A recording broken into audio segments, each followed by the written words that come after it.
Senator Butata Trillanes. ka ngayon, Trillanes. If he is working for Ang the laki, ICC. butata, nangyari sa'yo. Are you working for the ICC, Mr. Chair? Hindi po, You are not.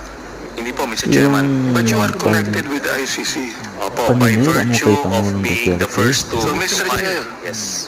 this man Ay, sa'yo bumabalik who na. used to be a part of the Nabutata armed ka. forces, that should be a patriot in this country, has been conniving with the ICC in this country.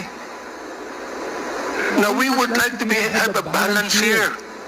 Hindi po yung unfair tayo o bias tayo. Balance lang tayo dito. Hindi natin dito inaakusahan ang sinumang personalidad. Issues. Kaya nga sinasabi ko sa ating former president, hindi